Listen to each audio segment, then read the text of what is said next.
السلام علیکم ورحمۃ اللہ وبرکاتہ۔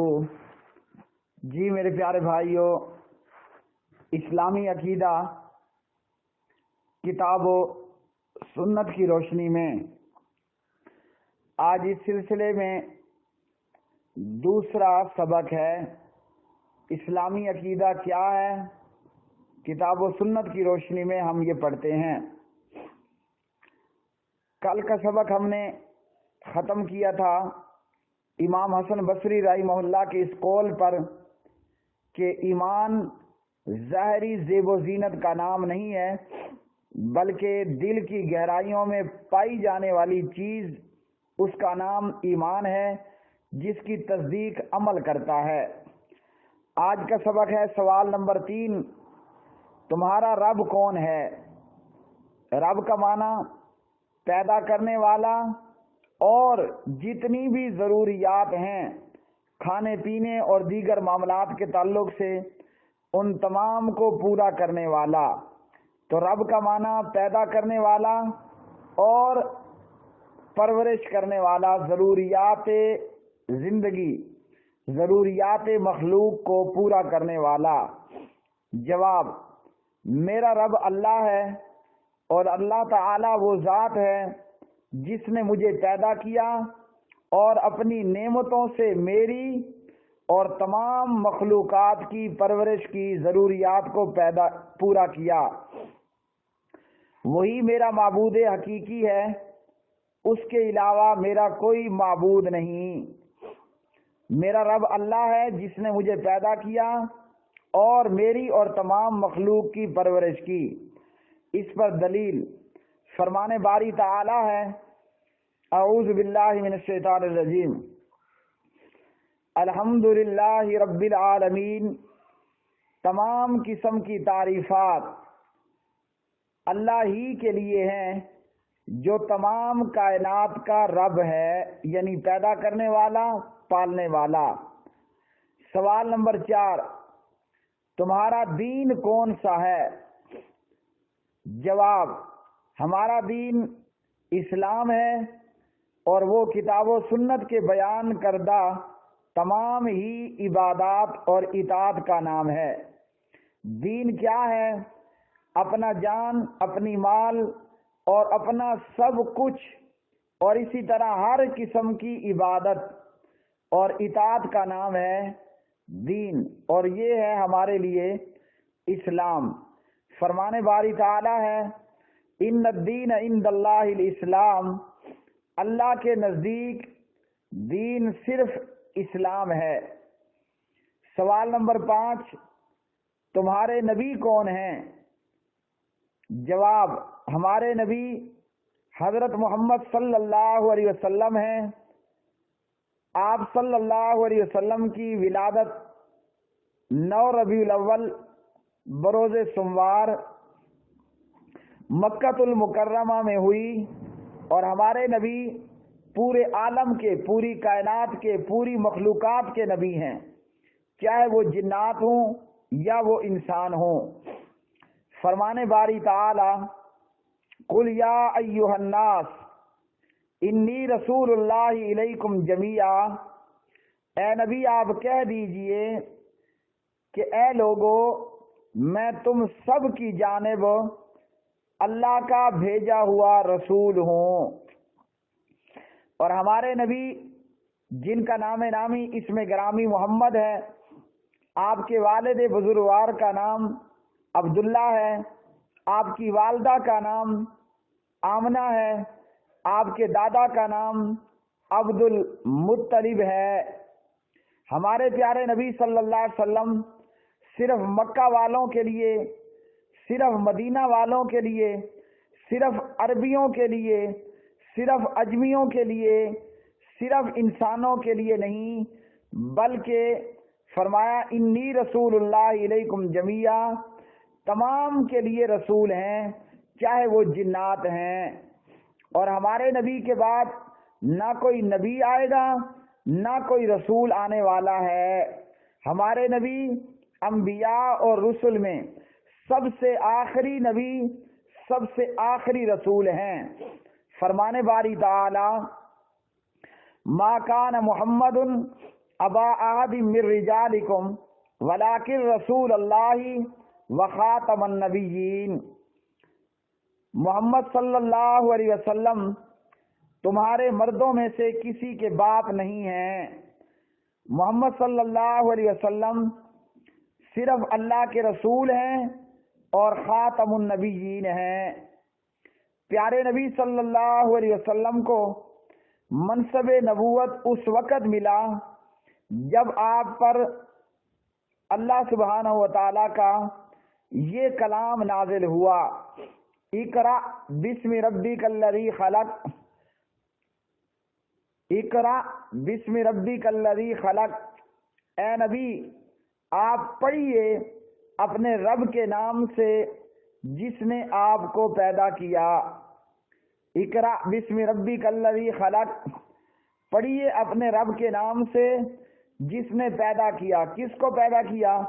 پوری مخلوقات کو، انسانوں کو، جنات کو، آسمان کو، زمینوں کو، چرند پرند کو، دریاؤں اور پہاڑوں کو، سمندروں اور ہواؤں کو، ہر ایک کو پیدا کرنے والا ایک اللہ اکیلا ہے۔ تو اقرأ بسم ربک الذی خلق، اس سے پیارے نبی صلی اللہ علیہ وسلم کو نبوت عطا ہوئی۔ آپ صلی اللہ علیہ وسلم رسالت کے منصب پر اس وقت سرفراز ہوئے جب اللہ نے یہ ارشاد فرمایا، یا ایھا المدثر قم فانذر، اے اوڑھ لپٹ کر لیٹنے والے اٹھو اور ڈراؤ، یعنی اٹھو اور اللہ کا پیغام توحید کا اعلان لوگوں کو سناؤ۔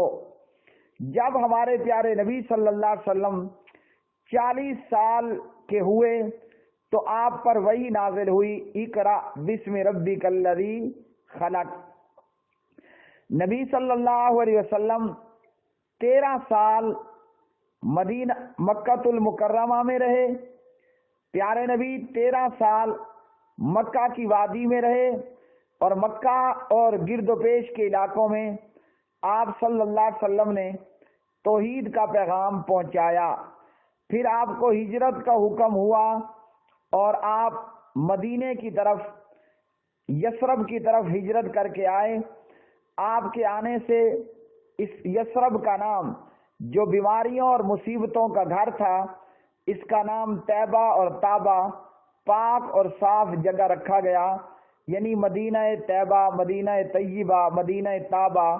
بیماریاں دور ہوئیں اور خوشحالیوں نے یثرب کو یثرب سے تبدیل کر کے مدینہ طیبہ بنا دیا۔ پیارے نبی صلی اللہ علیہ وسلم ہجرت کے بعد 10 سال مدینۃ المنورہ میں زندہ رہے۔ جب ہمارے نبی محمد صلی اللہ علیہ وسلم 63 سال اور کچھ دن کے ہوئے تو آپ صلی اللہ علیہ وسلم کی وفات ہوئی۔ پیارے نبی صلی اللہ علیہ وسلم کی دعوت کا آغاز توحید سے ہوا۔ توحید نام ہے لا الہ الا اللہ کے اقرار کرنے کا، یعنی اللہ کے علاوہ کوئی بھی معبود برحق نہیں۔ پیارے نبی صلی اللہ علیہ وسلم نے مکہ والوں کو سب سے پہلے لا الہ الا اللہ کی دعوت دی اور لوگوں کو ایک پہاڑ تلے جمع کیا۔ تمام لوگ جمع ہوئے اور پیارے نبی صلی اللہ علیہ وسلم کی دعوت کو سنا۔ آپ نے لا الہ الا اللہ کا پیغام دیا اور تمام لوگ جو وہاں موجود تھے ان لوگوں نے لا الہ الا اللہ کا پیغام سنا۔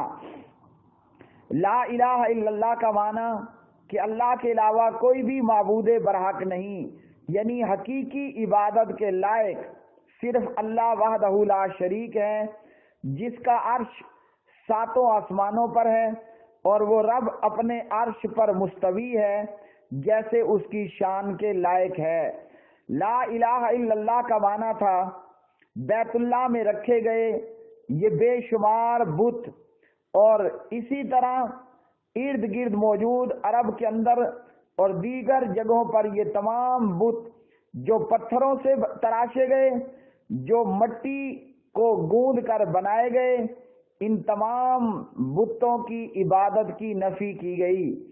جب آپ نے لا الہ الا اللہ کی، جب آپ صلی اللہ علیہ وسلم نے لا الہ الا اللہ کی دعوت دی، لا الہ الا اللہ کا پیغام دیا، تو مخالفت کرنے والوں میں نمبر 1 وہ شخص تھا جس نے آپ صلی اللہ علیہ وسلم کے پیدا ہونے پر آپ کی ولادت کی خوشی میں اپنی لونڈیا کو آزاد کر دیا۔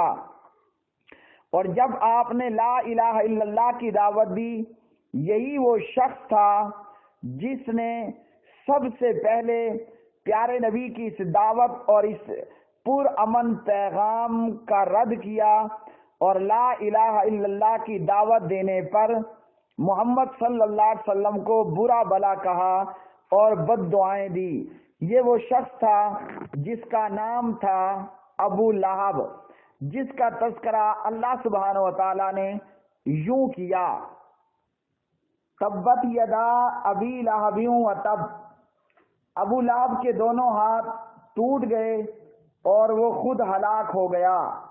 ما اغنا عنہ مالہ وما کسب، نہ تو ابو لہب کا مال اس کے کام آیا، نہ ابو لہب کی کمائی اس کے کام آئی۔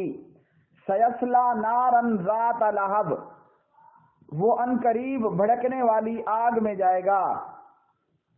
وامرأتہ حمالۃ الحطب، اور ابو لہب کی بیوی بھی جہنم میں جائے گی جو لکڑیاں ڈھونڈنے والی ہے۔ ابو لہب جب پیارے نبی صلی اللہ علیہ وسلم صفا پہاڑی پہ کھڑے ہوئے اور آپ صلی اللہ علیہ وسلم نے لوگوں کو آواز لگا کر بلایا، یا صباحا، یہ آواز لگائی۔ اس آواز کو اس وقت لگایا جاتا تھا جب خطرہ ہوتا، لوگ اکٹھے ہوئے، آپ نے فرمایا اگر میں تمہیں اس بات کی خبر دوں کہ پہاڑ کی پشت پر ایک گھڑ سوار لشکر ہے جو تم پہ حملہ کرنا چاہتا ہے، میری تصدیق کرو گے؟ لوگوں نے کہا کہ کیوں نہیں، ہم نے آپ کو کبھی بھی جھوٹا نہیں پایا، جو آپ کہیں گے ہم مانیں گے۔ آپ نے فرمایا پھر میں تمہیں ایک بڑے عذاب سے ڈرانے آیا ہوں، یعنی لا الہ الا اللہ پڑھ لو، بتوں کی عبادت قیامت کے دن کا بڑے عذاب کا باعث ہے۔ اس دعوت کو سن کر ابو لہب نے کہا تباً لکا، نعوذ باللہ، اے محمد تیرے لیے ہلاکت ہو۔ اس کے جواب میں اللہ نے تبت یدا ابی لہب و تب نازل کی، صحیح بخاری تفسیر سورہ تبت۔ تو میرے پیارے بھائی، ہمارے پیارے نبی صلی اللہ علیہ وسلم نے لا الہ الا اللہ کی دعوت کا آغاز کیا، اور جس نے آپ کی پیدائش کی خوشی کی تھی، آپ کی دعوت کو ماننے سے انکار کر دیا۔ تو یہاں سے ہمیں سبق ملا، جو لوگ محبت رسول رکھتے ہیں مگر اطاعت رسول نہیں رکھتے، آپ کی اطاعت اور اتباع نہیں کرتے یا نہیں کرنا چاہتے، اللہ رحم فرمائے ان کا یہ حال ہوتا ہے۔ اللہ رب العالمین نے محمد صلی اللہ علیہ وسلم کو یہ حکم دیا کہ آپ صرف اللہ کو پکاریں اور اللہ کی پکار میں کسی کو بھی شریک نہ کریں۔ فرمانے باری تعالی قل انما ادعو ربی ولا اشرک بہ احدا، اے نبی کہو میں اپنے رب کو پکارتا ہوں اور اس کے ساتھ کسی کو بھی شریک نہیں کرتا۔ فرمانے نبوی صلی اللہ علیہ وسلم الدعاء هو العبادہ، دعا پکارنا عبادت ہے۔ سنن ترمذی ابواب الدعوات، یعنی اللہ کے علاوہ غیر اللہ کو نہیں پکارنا۔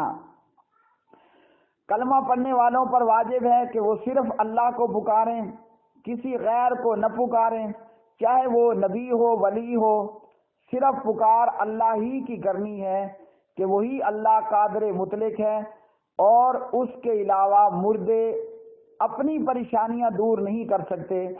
پکارنے والوں کی جو پکارے ہیں یا ان کی مصیبتیں ہیں وہ کیسے دور کریں گے؟ فرمانے باری تعالی ہے والذین یدعون من دون اللہ لا یخلقون شیئا وهم یخلقون، اموات غیر احیاء وما یشعرون ایان یبعثون، اور وہ دیگر ہستیاں جنہیں تم اللہ کو چھوڑ کر پکارتے ہو وہ کسی بھی چیز کے خالق نہیں بلکہ خود مخلوق ہیں، مردہ ہیں نہ کہ زندہ ہیں، ان کو کچھ معلوم نہیں کہ انہیں دوبارہ کب اٹھایا جائے گا۔ اب اس آیت میں اللہ سبحانہ و تعالیٰ نے بہت سی باتیں کر دیں۔ پکارو صرف اللہ کو جو خالق ہے، تم پکار رہے ہو مخلوق کو اور وہ بھی جو مردے ہیں۔ آج قبر پرست مشرک، چاہے وہ البریلویہ ہو یا اہل تشیع ہوں، وہ یہ کہتے ہیں کہ مکہ کے مشرک مورتیوں کو، پتھروں کے بتوں اور مورتیوں کو پوجتے، تو ان مورتیوں اور بتوں نے قیامت کے دن کھڑا نہیں ہونا۔ کھڑے کس نے ہونا ہے؟ جو پہلے زندہ تھے۔ فرمایا اموات، مردہ ہیں، غیر احیاء، زندہ نہیں ہیں، اور انہیں کوئی علم نہیں ہے کہ کب انہیں اٹھایا جائے گا۔ تو پتھروں کی مورتیوں کو کبھی دوبارہ نہیں اٹھایا جائے گا۔ تو معلوم ہوا کہ مکہ کے مشرک بھی قبروں میں پڑے اور قبروں میں دفن شدہ لوگوں کو پوجتے تھے، جیسے آج بریلویت اور اہل تشیع مردوں کو پوجتی ہے اور ان سے جا جا کے دعائیں مانگتی ہے، ان کی قبروں پہ سر جھکاتی ہے، سجدے کرتی ہے۔ تو یہی کام مکہ کا مشرک کیا کرتا تھا۔ سوال نمبر 6، دوبارہ اٹھائے جانے سے متعلق ہمارا کیا عقیدہ ہونا چاہیے اور جو اس کا انکار کرے اس کا کیا حکم ہے؟ دوبارہ اٹھائے جانے کے سلسلے میں اسلام، دین اسلام نے ہمیں یہ عقیدہ دیا کہ دوبارہ اٹھائے جانے پر، یعنی قبروں سے مر کر دوبارہ زندہ ہونے پر ایمان رکھنا واجب ہے، اور یہ ایمان رکھنا بھی ایمان باللہ کا لازمی جز ہے کہ جو اللہ مخلوق کو عدم سے تخلیق کر سکتا ہے وہ دوبارہ بھی اس مخلوق کا اعادہ کر سکتا ہے۔ جس اللہ نے پانی کے قطرے سے انسان بنا ڈالا، وہ اللہ اس انسان کو مٹی میں مل کر مٹی ہو جانے سے دوبارہ بنا سکتا ہے۔ جو مرنے کے بعد دوبارہ اٹھنے کا انکاری ہو وہ کافر اور منکر ہے اور ہمیشہ جہنم میں ٹھہرے گا۔ فرمان باری تعالیٰ ہے وَضَرَبَ لَنَا مَثَلًا وَنَسِيَ خَلْقَهُ قَالَ مَن يُحْيِي الْعِظَامَ وَهِيَ رَمِيمٌ قُلْ يُحْيِيهَا الَّذِي أَنشَأَهَا أَوَّلَ مَرَّةٍ وَهُوَ بِكُلِّ خَلْقٍ عَلِيمٌ۔ یہ قیامت کے منکر ہم پر مثالیں چسپاں کرتے ہیں اور اپنی پیدائش کو بھول جاتے ہیں۔ یہ قیامت کے منکر کہتے ہیں کہ کون ان ہڈیوں کو دوبارہ زندہ کرے گا جبکہ یہ بوسیدہ ہو چکی ہوں گی۔ ان سے کہو وہی زندہ کرے گا جس نے پہلی بار میں ان کو پیدا کیا۔ تو اللہ سبحانہ و تعالیٰ نے پہلی بار میں ہمیں کیسے پیدا کیا؟ اللہ وحدہ لا شریک نے اس بات کا بیان سورۃ الطارق کے اندر بڑی وضاحت کے ساتھ کر دیا کہ اللہ وحدہ لا شریک نے انسان کو پہلی بار میں کس طرح پیدا کیا۔ اللہ سبحانہ و تعالیٰ سورۃ الطارق کے اندر ارشاد فرماتے ہیں فَلْيَنْظُرِ الْإِنسَانُ مِمَّا خُلِقَ، انسان کو دیکھنا چاہیے کہ وہ کس چیز سے پیدا کیا گیا۔ خُلِقَ مِن مَّاءٍ دَافِقٍ، انسان ایک اچھلتے ہوئے پانی سے پیدا کیا گیا۔ وہ پانی کہاں سے آتا ہے؟ یخرج من بین الصلب والترائب، جو باپ کی پیٹھ اور ماں کے سینے کے بیچ میں سے نکلتا ہے۔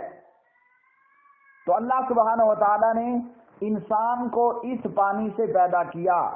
اگر وہ پانی کے قطرے سے 10 فٹ کا اور 40 اور 50 فٹ کا ایک انسان پیدا کر سکتا ہے تو بوسیدہ ہڈیوں سے دوبارہ پھر انسان کو پیدا کرنا یہ اللہ کے لیے کوئی مشکل نہیں ہے۔ سوال نمبر 7، میت کے حسن خاتمے کی کیا علامات ہیں؟ کہ کوئی مر گیا اور اس کا خاتمہ اچھا ہوا، اس کی کیا نشانیاں ہیں؟ اچھے خاتمے کی، حسن خاتمہ کی بہت سی علامتیں ہیں جو کسی بھی مسلمان میں مرتے وقت پائی جائیں تو اس کے لیے خوشخبری ہے۔ نمبر 1، مرتے وقت لا الہ الا اللہ محمد الرسول اللہ کا زبان سے ادا کرنا۔ نمبر 2، جمعے کے دن یا جمعے کی رات کو مرنا۔ نمبر 2، مرتے وقت پیشانی پسینے سے تر ہونا، میدان جہاد میں شہید ہونا یا فی سبیل اللہ لڑتے ہوئے مرنا۔ اسی طرح جو طاعون کی بیماری میں مر جائے، جو پیٹ کی بیماری میں مر جائے، جو جل کر یا ڈوب کر مر جائے، جو عورت حالت نفاس میں مر جائے، جو شخص نمونیا کی حالت میں مر جائے، جو تپ دیگ کے مرض میں مر جائے، جو اپنے جان و مال کی حفاظت میں مر جائے، جو جہاد کے راستے میں پہرا دیتے ہوئے مر جائے، یہ وہ نشانیاں ہیں کہ اس پہ ہم یہ امید رکھ سکتے ہیں کہ اس کا خاتمہ اچھا ہوا انشاءاللہ۔ اسلامی عقیدہ کتاب و سنت کی روشنی میں آج اس کا دوسرا سبق مکمل ہوا۔ جو سنا، جو پڑھا، اللہ عمل کی توفیق عطا فرمائے اور اللہ اس کو مکمل کرنے کی توفیق عطا فرمائے۔ اس کام کو اللہ سبحانہ و تعالی ہماری دنیا اور ہماری آخرت کے لیے بہتر بنائے اور دنیا کی ہر بھلائی عطا فرمائے اور دنیا اور آخرت کے ہر شر اور مصیبت سے ہماری حفاظت فرمائے۔ آپ کے سوالات اور قرآن و سنت کی روشنی میں ان کے جوابات واٹس ایپ پر ہم سے جڑنے کے لیے نمبر نوٹ کر لیجئے 00923127974052۔ واللہ اعلم بالصواب۔